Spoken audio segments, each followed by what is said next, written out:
Hi, j'espère que vous allez bien. On se retrouve aujourd'hui parce que j'avais envie de vous faire mon top des séries Netflix. Alors, petit disclaimer entre guillemets, juste pour vous informer que quand vous tapez sur Google Netflix, ne vous fiez pas aux séries qu'ils proposent parce que quand j'ai fait mes recherches des séries, en fait ils m'ont proposé des séries qui sont disponibles sur Netflix mais qui ne sont pas originales Netflix, donc en fait qui ont été créées par d'autres chaînes mais qui sont diffusées sur Netflix. Donc il faut bien faire attention avec ça parce que je me suis fait avoir, il y en avait plein je croyais qui étaient de Netflix et qui en fait sont d'une autre chaîne et qui sont juste disponibles sur Netflix. Si cette vidéo vous intéresse, je vous laisse avec la suite.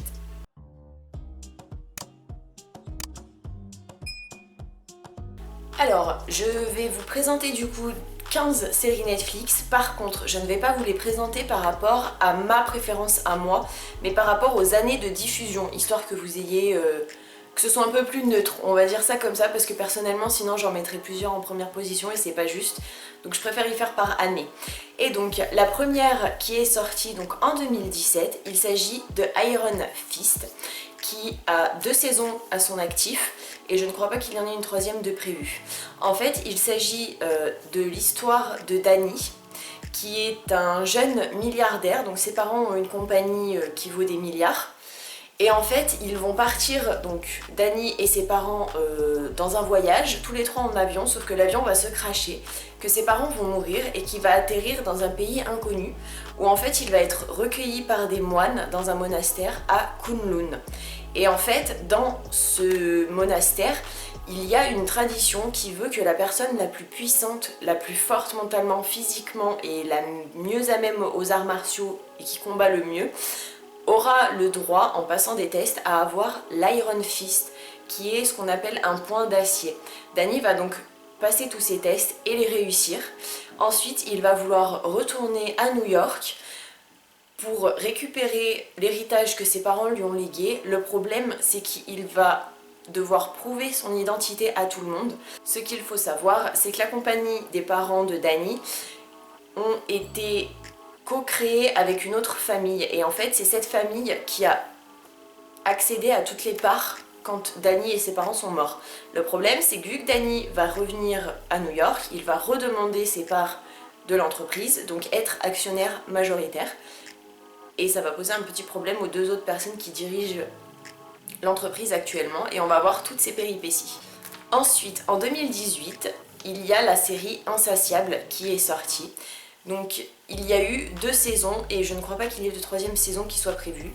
Il s'agit de l'histoire de Patty qui a des problèmes de surpoids, qui est traitée de truie plus précisément et qui est très grosse et qui est vraiment harcelée à l'école. Un jour elle va être frappée par quelqu'un et en fait elle va être hospitalisée, ce qui fait qu'elle ne va plus pouvoir manger parce qu'elle a été frappée au visage. Ce qui fait qu'elle ne va plus pouvoir manger des choses solides, elle va devoir manger des choses liquides. Suite à ça, elle va perdre énormément de poids. Je vous mets une photo du avant et du après pour vous dire à quel point c'est violent. Suite du coup à sa grosse perte de poids, quand elle va retourner au lycée, les adolescents qui la traitaient de truie, qui la menaçaient et qui la harcelaient vont être sympas avec elle et ça va vraiment l'énerver. Elle va tout faire pour gagner des concours de beauté pour prouver qu'elle en est capable tout simplement, sauf que le petit problème c'est que dès qu'il va y avoir un petit souci ou que quelqu'un qui l'a harcelée à l'école, elle va vouloir en fait se venger et elle va tuer pas mal de personnes, accidentellement ou pas. Je vous laisse regarder la série. Toujours en 2018, bien évidemment, vous devez connaître les nouvelles aventures de Sabrina, donc qui a à son actif 4 saisons. Je ne sais pas s'il y a une 5e qui est prévue ou pas actuellement. Donc il s'agit de l'histoire de Sabrina Spellman, qui est une hybride, donc qui est mi-sorcière, mi-humaine, qui a vu ses parents mourir et qui a été recueillie par sa tante Hilda et Zelda. Et elle vit donc avec ses tantes et son chat noir Salem ainsi que son cousin. Ça va raconter l'histoire du fait qu'elle vive actuellement, jusqu'à ses 16 ans en tout cas, dans le monde des humains et non pas dans le monde des sorciers. À son 16e anniversaire, il va falloir qu'elle choisisse entre rester une humaine et ne plus avoir de pouvoir, ou rejoindre l'église de la nuit, donc c'est son coven, le coven des sorciers, et abandonner sa vie humaine, ses amis et son petit ami. Le problème, c'est qu'elle ne va pas vouloir choisir et qu'elle veut avoir les deux. Ça va donc raconter ses aventures. Maintenant, on passe à 2019. Il s'agit de la série The Order, donc qui a 2 saisons à son actif et je ne crois pas qu'il y en ait une 3e en cours, il me semble qu'elle a été annulée. Il s'agit de l'histoire de Jake. Il vit avec son grand-père et sa mère est décédée. Il va vouloir rejoindre la société secrète de la Rose Bleue car il pense que c'est la société secrète qui a tué sa mère.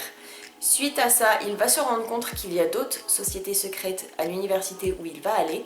Il va tomber amoureux d'une personne d'une des 2 sociétés secrètes et au final, il va se retrouver dans les 2 sociétés. Donc ça va être un petit peu compliqué étant donné que la société secrète de la Rose Bleue, c'est des sorciers et que la société secrète de l'autre, c'est des loups-garous. Donc comment vous dire que le mélange des 2, c'est pas quelque chose de fun, mais franchement, moi personnellement j'ai bien aimé, c'est dommage que ce soit annulé la 3e saison. Toujours en 2019, il y a la série The Witcher. Je me doute que vous n'avez pas pu la louper parce que concrètement c'est franchement une série au top. Il s'agit de l'histoire de Geralt de Rive qui en fait est ce qu'on appelle un sorceleur, qui a des pouvoirs et en fait ça va raconter son histoire. Mais dans la saison 1, on va être un petit peu amené à voir le présent et le passé mais sans indication, ce qui veut dire qu'en fait on va passer d'un moment du présent à un moment du passé sans qu'ils nous disent absolument rien. Donc il va falloir essayer de comprendre tout le long de la saison 1. Ça raconte aussi l'histoire en fait de 3 personnages principaux. Donc il y a Geralt de Rive, il y a Ciri qui est une petite jeune fille aux cheveux blonds, vous le verrez dans la série. Et la 3e personne, il s'agit de Yennefer. Yennefer, c'est une sorcière qui a galéré toute sa vie, qui ressemblait à ça. Et qui a fait en sorte de ne plus ressembler à ça et qui va ressembler au final à ceci. Elle va tomber amoureuse de Geralt, sauf que ça va être un petit peu compliqué parce qu'il a aussi une relation avec Ciri, mais pas une relation amoureuse. Donc c'est un petit peu complexe au niveau de la série. La saison 2 va arriver et franchement, je vous conseille cette série à 10 000%. Toujours en 2019, il s'agit de Umbrella Academy qui a 2 saisons à son actif. Alors Umbrella Academy, ça parle de l'histoire de 43 femmes qui ont accouché le même jour sans avoir été enceintes. En fait, au tout début du premier épisode, on voit une jeune femme qui est en train de nager et tout d'un coup, elle accouche alors qu'elle n'était pas enceinte. Ce qu'il faut savoir, les 43 enfants qui vont naître au même moment vont avoir des pouvoirs spéciaux chacun. Il va y avoir une personne qui va vouloir adopter 7 d'entre eux et qui va fonder la Umbrella Academy pour protéger le monde entre guillemets des humains et des mortels. Suite à la création de la Umbrella Academy, donc le père adoptif va les éduquer comme lui l'entend et il va mourir, ce qui fait qu'il va y avoir une réunion de famille pour ses obsèques et à ce moment-là, il y en a 5 des 7 qui vont se réunir et qui vont se retrouver et ils vont se rendre compte que 8 jours après les obsèques du père, ça sera l'apocalypse. Ils vont donc tout faire pour que l'apocalypse ne se produise pas et ça va donner des choses pas trop fun, mais franchement c'est une très très bonne série, je vous la conseille vraiment. Par contre, il y a pas mal de grossièreté, hein, principalement de 5. Mais en dehors de ça, franchement, cette série, elle est top. Maintenant, on passe en 2020. Donc, il s'agit de la série Luna Nera, qui est une série donc d'une seule saison actuellement. Et en fait, ça raconte l'histoire de Adé, qui est une jeune fille qui vit avec sa grand-mère, qui va tomber amoureuse d'un jeune homme. Sauf que le problème, c'est que le jeune homme en question, son père est un chasseur de sorcières. Et Adé, il faut savoir que c'est une sorcière qui descend d'une famille de sorcières. Elle va faire de la magie et c'est sa grand-mère en fait qui va tout prendre sur elle et qui va être chassée par le père de son copain. Donc elle ne va pas trop aimer ce qui va se passer. Par la suite, elle va se rendre compte qu'elle a une sœur cachée et qu'en fait le destin que tout le monde pensait qui était le sien ne le sera pas. Il y a donc un petit peu de magie, un petit peu d'amour, de l'amour caché, on va dire, c'est pas un amour au grand jour. Franchement, je vous conseille vraiment cette série. Moi, j'ai vraiment bien aimé. Alors après, c'est pas dans le monde moderne, c'était vraiment à l'époque des païens, de Salem, etc. Et franchement, elle est vraiment bien cette série. Ensuite, toujours en 2020, il s'agit de la série Ragnarok. Actuellement, il n'y a qu'une saison à son actif, mais la deuxième est en cours si je ne dis pas de bêtises. Il s'agit de l'histoire de Magn qui retourne avec son frère Loritz et sa mère à Eda qui est en Norvège. À son arrivée, Magn va rencontrer une vieille femme qui travaille dans un supermarché. Elle va lui donner des pouvoirs. Ce qui veut dire que Magn va avoir les pouvoirs de Thor. Et ce qui va arriver par la suite va être un petit peu étonnant, mais pas tellement, étant donné que Magn c'est Thor. Bien évidemment son frère Loritz, ça sera Loki. Il va aussi y avoir l'arrivée de Odin et il va se passer 2-3 petites choses qui ne vont pas être top, dans le sens où dans la ville il y a une famille qui s'appelle la famille Jutul, qui sont en fait en réalité des géants et qui détestent les dieux, donc Thor, Loki, etc.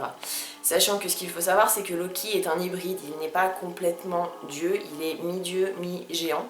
Magn, quand il va arriver dans la ville, va se faire une amie qui est contre la pollution, qui est vraiment une écologiste, et en fait elle va mourir. Suite à ça, il va vraiment péter un plomb et tout faire pour faire tomber la famille Jutul. Et ça va raconter donc ces histoires. Toujours en 2020, il s'agit de la chronique de Bridgerton. Dans cette série, il s'agit donc, il n'y a qu'une saison pour le moment à son actif, il s'agit de l'histoire de Daphne Bridgerton, qui vient d'une famille assez aisée, et qui atteint un âge où elle va pouvoir se trouver un futur mari. Le problème, c'est qu'il n'y a pas grand monde qui va se bousculer au portillon et qu'elle va faire la rencontre du duc d'Hastings. Suite à cette rencontre, le duc d'Hastings, lui, est prisé par plein de jeunes femmes et tout le monde veut le marier avec n'importe qui, sachant que lui ne veut absolument pas se marier et pas avoir d'enfants principalement. Ce qui va se passer, c'est qu'ils vont se rencontrer tous les deux et qu'ils vont comploter ensemble pour faire un faux couple, se mettre en couple tous les deux, mais sans avoir vraiment de relation, juste en public, se montrer ensemble en fait, tout simplement comme s'ils étaient amoureux.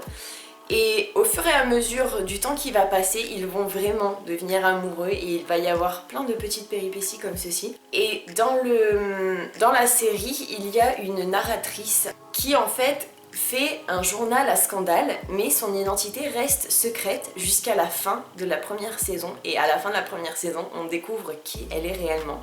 Toujours en 2020, il y a la série Cursed, la rebelle, qui n'a qu'une saison à son actif et qui a été annulée malheureusement. Qui raconte en fait l'histoire de Nimue, qui est en fait la dame du lac, parce que cette série raconte l'histoire du roi Arthur, de l'épée Excalibur et de la dame du lac. Elle va donc faire la rencontre du jeune Arthur qui est en fait un jeune mercenaire et suite à la mort de sa mère, elle va rechercher le magicien Merlin pour pouvoir délivrer Excalibur.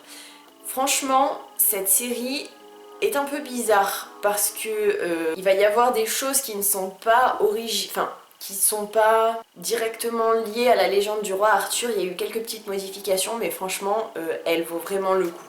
Et pour finir, la dernière série de 2020 qui compte une seule saison à son actif malheureusement, mais je crois qu'ils sont en train de faire une deuxième, en tout cas je l'espère vraiment. Il s'agit de Warrior Nun. Il s'agit donc de l'histoire de Ava, qui est une orpheline, suite à un accident de voiture qu'elle a eu avec ses parents. Ils sont tous les deux morts donc dans l'accident de voiture et elle se retrouve tétraplégique. Suite à cela, elle va aller dans un orphelinat catholique en Andalousie, où elle va être élevée par des nonnes, sauf que les nonnes, elles ne l'apprécient pas beaucoup et... Enfin, c'est réciproque quoi, elles ne s'apprécient vraiment pas. Elle va mourir et au moment où ils vont devoir préparer le corps pour faire les obsèques, il va y avoir un petit accident. Il va y avoir une nonne guerrière qui a une espèce de halo dans le dos qui va se faire pourchasser par des démons et dans un petit moment de détresse, elle va être touchée par un démon et elle va donner le halo lumineux à Ava. Sauf que Ava, quand elle va se rendre compte qu'elle peut de nouveau marcher, qu'elle a des pouvoirs un petit peu bizarres, elle va vite partir de l'endroit où elle était. Et elle va penser qu'elle peut faire sa life tranquille, sauf qu'en fait, le halo qu'elle a reçu va la relier littéralement à une organisation secrète de l'église. Il va donc falloir qu'elle travaille avec l'église pour comprendre un petit peu ses pouvoirs, etc. Maintenant, en 2021, il y a eu donc Emily in Paris, qui a à son actif une saison et la deuxième est en train d'être tournée. Il s'agit donc de Emily, qui est une jeune fille qui vit à Chicago, qui travaille dans une entreprise de marketing et elle va avoir une opportunité de partir en France, d'emménager à Paris et de travailler dans une filiale de sa société de Chicago, enfin de la société où elle travaille à Chicago. Et en fait, elle va être en couple au moment où elle va déménager. Le petit problème, c'est qu'en fait, son copain, il en a un peu rien à cirer du fait qu'elle soit partie, il veut pas la rejoindre. Donc, ils vont rompre et elle va faire la connaissance de son voisin et d'une jeune fille qu'elle va apprécier directement. Le problème, c'est qu'elle va tomber amoureuse de son voisin et son voisin est en couple avec la jeune fille qu'elle va rencontrer et avec qui elle va devenir amie. Ça va être un petit peu compliqué, ça va être un triangle amoureux, mais franchement, je vous conseille cette série, elle est vraiment top. Même si elle est un peu stéréotypée, il n'empêche qu'elle est vraiment bien. Toujours en 2021, il s'agit de Jupiter Legacy, qui a une saison à son actif, et donc ça raconte l'histoire de Sheldon Sampson, qui va voir son père mourir, sachant qu'ils vont hériter avec son frère, du coup suite à la mort de son père, de l'entreprise familiale. Et à partir du moment où son père va mourir, il va entendre la voix justement de son défunt père qui va le guider dans un voyage où il va faire la rencontre de plusieurs personnes qui sont destinées à être avec lui pour devenir des super-héros. Donc en fait, tout le long de la série, on se rend compte qu'il y a des moments présents et qu'il y a des moments passés. Donc dans le moment présent, on voit que c'est devenu un super-héros, donc qu'il est marié avec une femme qui a fait partie du coup du voyage pour récupérer des pouvoirs. Et il devient, suite à l'acquisition de ses nouveaux pouvoirs, Utopian, qui va créer une organisation qui s'appelle l'Union. Donc en fait, ce sont tous les super-héros qui vont être réunis pour sauver le monde. Et il va avoir 2 enfants. Son fils qui va enfreindre le code de son père en tuant une personne, ça va un peu compliquer leur relation, sachant que son fils veut prendre la succession de l'Union, donc l'organisation, et sa fille, quant à elle, comment vous expliquer ça? Elle est à fond dans la drogue, dans le sexe et dans tout ce qui va avec, donc elle n'a absolument rien à voir avec les super-héros, elle ne veut vraiment pas en faire partie. La série Fate, donc le destin, ça s'appelle en français, donc la saga Winx, qui est sortie du coup toujours en 2021 et qui a une saison à son actif, la deuxième est en cours, si je ne dis pas de bêtises. Il s'agit donc de l'histoire de Bloom, qui est une jeune fille qui vit sur Terre et qui va aller à l'école magique d'Alfea, où elle va rencontrer Stella, Terra, Aisha et Musa, qui sont toutes des fées spécialisées dans une matière. Donc Stella est la fée de la lumière, Terra est la fée des plantes, Aisha est la fée de l'eau et Musa est la fée en pâte et tout ce qui est en rapport avec les sons. Elle va aussi faire la rencontre ce qu'on appelle des spécialistes. Donc les spécialistes, ce sont des pros entre guillemets du combat comme Sky. Et enfin, la dernière série, toujours en 2021, qui a à son actif une seule saison, c'est Shadow and Bone. Ça raconte l'histoire d'Alina qui vit à Ravka et qui est une orpheline, donc qui a grandi dans un orphelinat avec son meilleur ami Mal. Elle va devenir cartographe et elle va retrouver son ami d'enfance Mal. Suite à leur retrouvailles, ils vont être ensemble sur une mission. Mal va mourir, enfin va être proche de la mort et Alina, suite à ce petit accident, va en fait dévoiler des pouvoirs liés à la lumière, ce qui est quelque chose de vraiment exceptionnel. Ce qu'il faut savoir dans cette série, c'est que dès leur enfance, donc à l'orphelinat, il y a des Grishas, donc ce sont des personnes qui ont des pouvoirs spécifiques. Les Grishas viennent voir si les jeunes enfants ont des pouvoirs. Et Alina et Mal vont à chaque fois esquiver ça, donc pour ne pas savoir, pour ne pas être séparés tout simplement. Et en fait, donc quand Mal va être à 2 doigts de mourir, Alina va découvrir qu'elle a en fait des pouvoirs de lui conserver. Enfin, suite à cette découverte, elle va faire la rencontre du général Kirigan qui lui, à l'opposé d'Alina, a des pouvoirs liés à l'ombre. Elle va tomber un petit peu sous le charme du général, ça va faire un petit triangle amoureux et en fait on va se rendre compte qu'il y a une espèce de brouillard maléfique où il y a des démons à l'intérieur et le général Kirigan va faire croire à Alina qu'il veut en fait dissoudre ce brouillard maléfique, sauf qu'en fait il n'en est rien. J'espère que cette vidéo vous aura plu. Si cette vidéo vous a plu, n'hésitez pas à la liker, à me laisser des commentaires pour me dire si j'ai oublié des séries qui sont bien originaires de Netflix, ne vous trompez pas juste diffusées sur Netflix. N'hésitez pas à me dire si cette vidéo aura pu vous aider, je l'espère en tout cas, que j'espère aussi que vous avez passé un bon moment en ma compagnie. Si c'est le cas, n'hésitez pas à vous abonner avec ma tête qui s'affichera juste ici. Et si vous avez un petit peu de temps, à regarder une des précédentes vidéos qui s'afficheront ici et ici. Je vous fais plein d'énormes bisous et je vous dis à vendredi pour une vidéo.